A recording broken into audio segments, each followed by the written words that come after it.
Ekonomi 2023. Pada praktikum kali ini kita akan mempelajari tentang modul 3, yaitu pengukuran waktu kerja menggunakan sampling kerja. Di sini aku Vici akan membimbing kalian selama praktikum modul 3 ini. Let's go! Nah, untuk alat dan bahan yang dibutuhkan pada praktikum modul 3 ini, ErgoFriend perlu menyiapkan yang pertama ada form SP0 yang digunakan untuk menetapkan jadwal kunjungan dari pengamatan yang akan dilakukan yang diperoleh dari tabel bilangan random. Yang kedua ada form SP1 yang digunakan untuk mengamati produktivitas dari setiap elemen pekerjaan dari jabatan yang sedang diamati.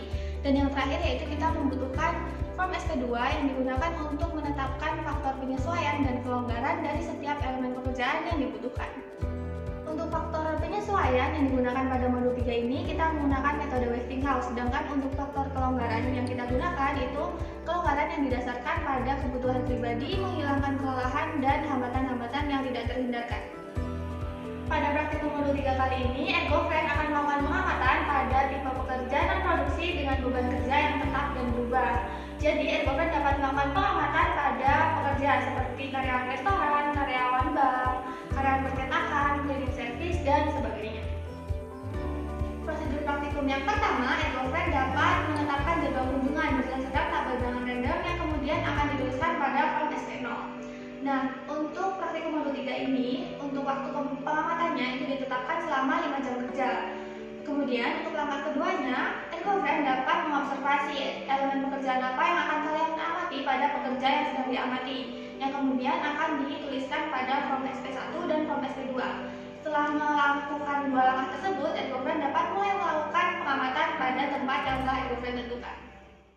Pada saat melakukan pengamatan, lakukan tally terhadap pekerjaan yang diamati, kemudian tuliskan hasilnya pada form SP1 dengan waktu pengamatan yang sesuai dengan form SP0.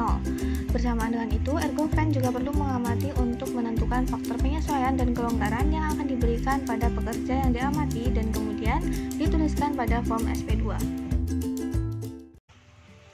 Setelah dilakukan pengumpulan data, maka ErgoFriend akan melanjutkan dengan melakukan perhitungan untuk memperoleh nilai waktu baku, mulai dari waktu siklus, waktu normal, waktu baku, output standar, dan juga beban kerja waktu.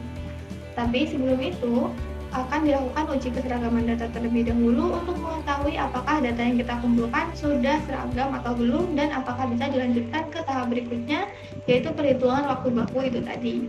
Nah, pada modul 3 ini, kita menggunakan bantuan software Microsoft Excel untuk melakukan perhitungan. Pada uji keseragaman data, di sana kita juga akan memperoleh nilai BKA, CL, dan juga BKB, di mana di sini juga akan kita buat peta kontrol. Nah, untuk langkah pembuatan peta kontrol, yang pertama kita siapkan terlebih dahulu data-data dari karyawan 1 dan karyawan 2, mulai dari sesi 1 dan juga sesi 2, yaitu meliputi BKA, BKB, CL, dan juga non-produktif. Nah, di sini kita blok dari BKA sampai dengan persentase non-produktif karyawan 1 sesi kedua, yaitu sebesar 10%. Lalu kita buka ke insert, lalu pilih recommended chart. Nah, di sini kita pilih all chart, lalu pilih yang lain, dan pilih untuk chart yang kedua. Lalu klik OK. Nah, di sini sudah terdapat grafiknya. Akan tetapi di sini kita ubah lagi.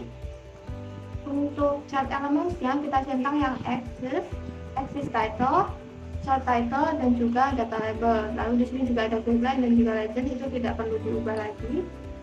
Lalu untuk dari stylenya kita ubah ke style yang ke-12 seperti ini. Nah, selanjutnya untuk grafiknya ini kita rapikan terlebih dahulu. Nah, ini kita rapikan. Lalu untuk keterangan dari BKA, BKB, CA, dan juga non-produktifnya itu kita pindah ke sebelah kanan. Seperti ini.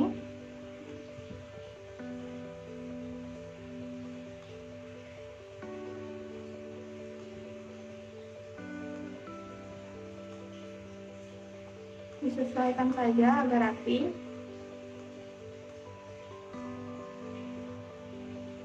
Nah, selanjutnya untuk keterangan di axis title yang bagian bawah itu kita ubah menjadi sesi ke.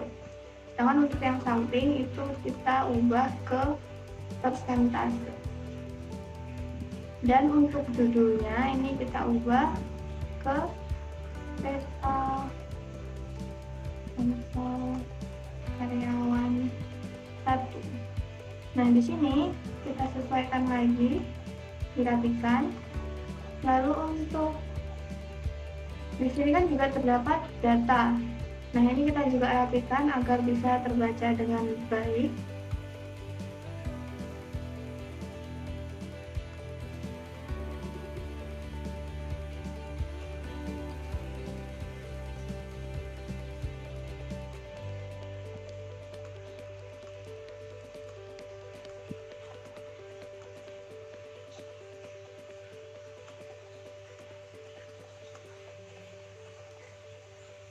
Nah, di sini setelah kita buat ini sudah jadi. Dapat kita ketahui untuk nilai BKA itu sebesar 0,324 dan BKB-nya adalah minus 0,092. Nah, untuk CL-nya sendiri itu bernilai 0,116 dan untuk persentase produktif karyawan 1 di sesi 1 itu adalah sebesar 13,04%. Dan untuk karyawan 1 pada sesi kedua itu persentase non produktifnya sebesar 10%. Jadi bisa disimpulkan bahwa kegiatan menganggur dari karyawan 1 ini lebih banyak terdapat pada sesi 1. Seperti itu. Sekian penjelasan mengenai praktikum modul 3, yaitu pengukuran waktu kerja menggunakan sampling kerja. Apabila ada yang ingin ditanyakan, bisa langsung disampaikan pada saat sesi praktikum masing-masing. Sampai jumpa!